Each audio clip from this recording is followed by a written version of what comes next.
warahmatullahi wabarakatuh.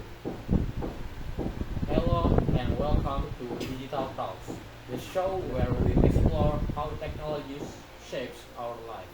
I'm your host, and today we'll be talking about a topic that touches almost everyone: electric money or e-money. E-money has changed the way we pay, shop, and transfer money. It's fast, convenient, in many in many ways safer than carrying cash. But with these benefits also come real challenge from security threats to overspending and even questions about privacy.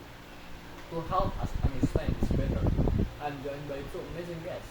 First, Raihanis Fernanda, a financial technology analyst who has been studying digital payments for years. And second is Rashid Aminuddin Tumbal, a cybersecurity specialist who deals with online fraud and digital security. Welcome to both of you. Thank you very much. I'm glad to be here. And thanks for having us. I'm really excited to dig into this topic. Let's start simple. For listeners who might not be fully familiar, what exactly is e-money? E-money is essentially the digital form of money. Instead of carrying coins or paper, the value is stored electronically, maybe on your smartphone app on your credit card, or even on your online banking account. For example, when you use like Gojek apps or OVO, Dana, and many games, it's not physical, but it represents the same value as cash. And it has become the backbone of modern economies. Some countries are moving toward cashless societies, where nearly every transaction, from buying coffee to paying your rent, can be done with e-money. That makes sense. So, why has e-money become so popular in recent years? Why is e-money so widely used today? Well, convenience is the biggest reason. You don't need to carry a wallet full of cash. With just a phone, you can make instant payment anytime, anywhere. During the pandemic especially, people avoid physical cash for hygiene reasons, which boosted e-money adoption.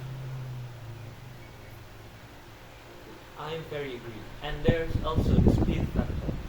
Traditional bank transfer can take hours or a day, but e-money transactions are usually instant. Plus, many platforms offer rewards and discounts, which encourage people to use them more. That sounds good. But every technology has downsides. What are the biggest challenge of e-money? From the economic side, I'd say financial exclusion. Not everyone has access to smartphone or stable internet, so e-money can unintentionally leave people behind, especially in rural areas. And on the security side, we're talking about cyber attacks, fraud, and scams. Hackers are always looking for new ways to exploit vulnerability in apps or credit users. The convenience of e-money also makes it a target.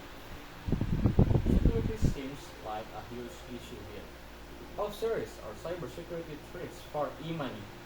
Very serious. Think of it this way. When people keep money in physical wallets, a thief had to physically rob them.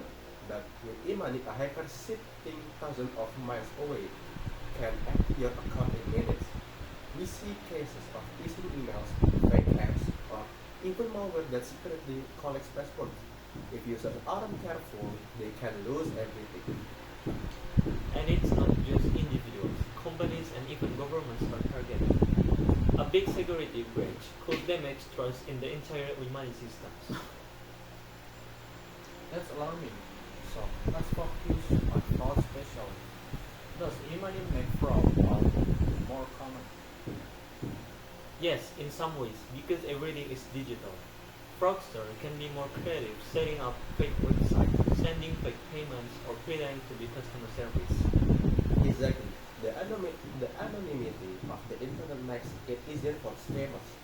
But to be fair, e-money platforms are also improving their defense, using tools like two-factor authentication, biometric logins, and all-based fraud detection.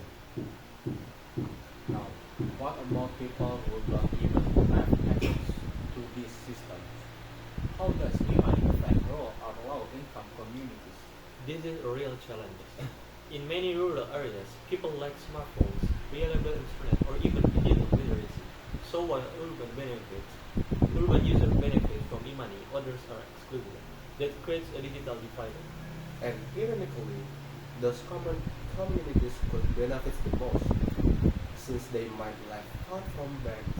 So governments and companies need to find solutions like low-cost internet access or offline payment systems. Interesting point. Let's shift gears a bit. Can e-money encourage overspending? Definitely. When you pay with cash, you physically feel the money leaving your hand. But with e-money, it's just tap or click. You don't feel the loss. Like, that makes it easy to overspend. Yes, some studies even show that people spend more when using credit cards or e-wallet compared to cash. It's physiological. You didn't see the money, so you underestimate how much you spend it. Regulation must play an important role here. How do governments regulate e-money? Governments issue license for e-money providers, set rules against money laundering, and require companies to protect consumers' data. But the problem is that technology evolves faster than laws. Regulators are always playing catch up. Exactly. For example, cryptocurrencies grew very quickly, and most governments weren't ready. With e-money, we need balanced regulations enough to protect users, but not so strict that they kill innovation. Another thing people worry about is privacy. Are there privacy concerns with e-money? Absolutely. Every time you buy something, that that transaction is recorded. Companies collect massive amounts of data on spending habits. Without strong privacy protection, this data could be misused. So if advertisers or worse exposed in a data breach. And it raises bigger questions. Should governments be able to be track every transaction? Where do we draw the line between transparency and privacy? There are debates that will shape the future of digital finance. Important point. So, to wrap up, what's the way forward to overcome this challenge? From my perspective, we need to focus on inclusion and education. People should be taught how we use money safely, and infrastructure must be expanded so rural communities are left behind. And on the security side, companies need to constantly update their systems, and users need to practice good habits like using strong password, enabling two-factor authentication, and avoiding suspicious links. If all sides work together, e-money can be both safe and inclusive. That's great notes to end on. We saying that e-money brings incredibly convenience, but it also comes with challenge, security risks, financial exclusion, privacy concerns, and even overspending. A big thank you for our guest today, Raihan, our financial technology analyst, and Rashid, our cybersecurity expert. And thank you, listeners, for tuning into Digital Talks. If you enjoyed this episode, don't forget to subscribe, share it with a friend, and join us next time as we explore more of the digital world. I'm your